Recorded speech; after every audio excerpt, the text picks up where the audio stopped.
Hi, I'm Sean, a finance nerd, and today we're going to talk about when to prioritize investing or debt payoff. And I'm joined in this conversation by my co-host Elizabeth Ayola and NerdWallet debt writer Tiffany Curtis.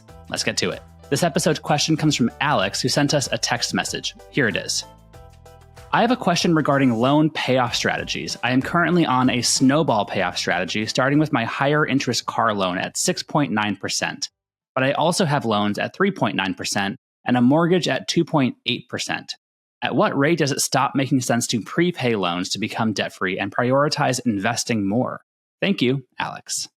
Well, to help us answer Alex's question on this episode of the podcast, we're joined by Tiffany Curtis, a debt writer at NerdWallet. Welcome back to Smart Money, Tiffany. Thanks, Sean and Elizabeth. I'm happy to be here, and I hope I can help.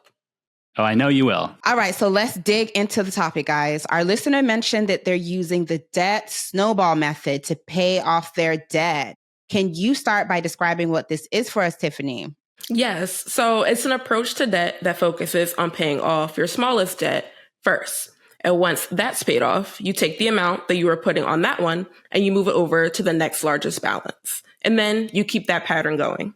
So with every debt that you pay off, the amount of money that you're putting towards your debt grows, like a snowball rolling down a hill and slowly getting bigger. Hence, the snowball method. So in Alex's case, for example, the debt snowball method would look like prioritizing putting more money towards whichever debt has the smallest balance first, which could be the loan with a 6.9% interest rate or the loan with a 3.9% interest rate, while continuing to make the minimum monthly payment on the other debts.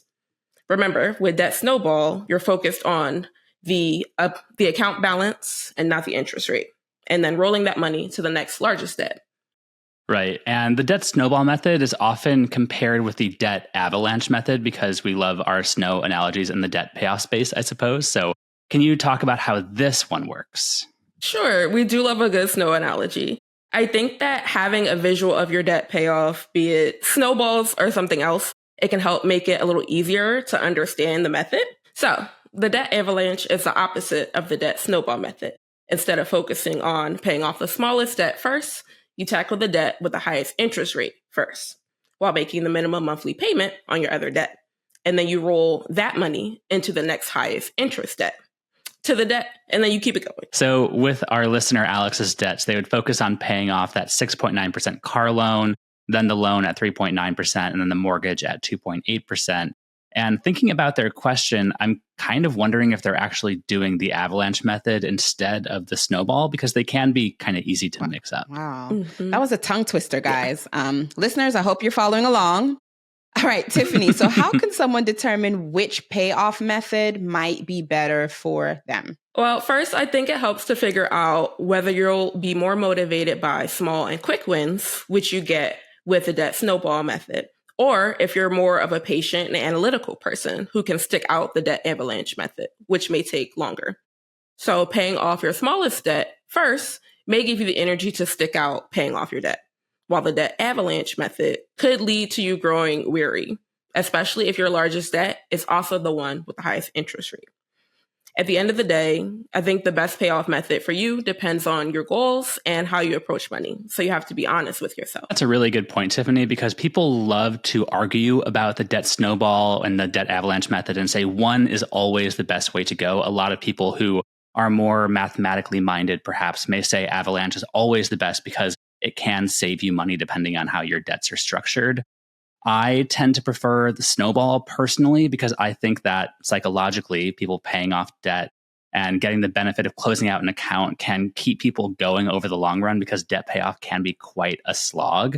But like you said, Tiffany, it really all depends on your own personal circumstances, how you are mentally, and your financial goals. So, Sean and Elizabeth, our listener is wondering about when it makes sense to focus on investing instead of paying off debt. What do you guys think about that? While we are not financial or investment advisors and don't give personalized financial advice, I do like to multitask if possible, and that can mean both investing and paying off debt at the same time. And this is because life is frankly too short to only do one thing with your money at a time, in my opinion. And you can very likely make significant progress on multiple goals at the same time.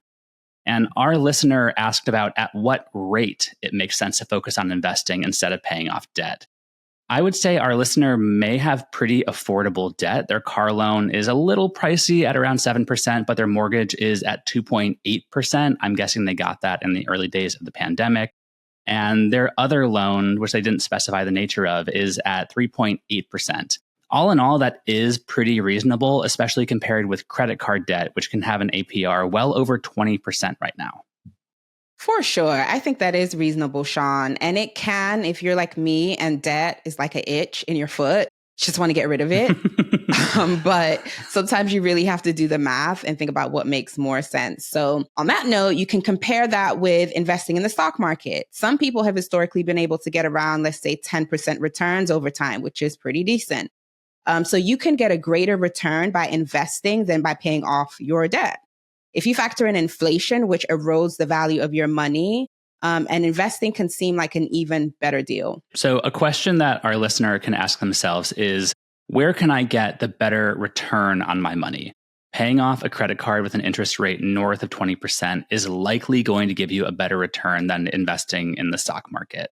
But returns aren't the only thing to consider. You do have to think about your own individual circumstances, financial goals, and if having debt is a horrible itch in your foot that you just want to get rid of. That's something to think about too.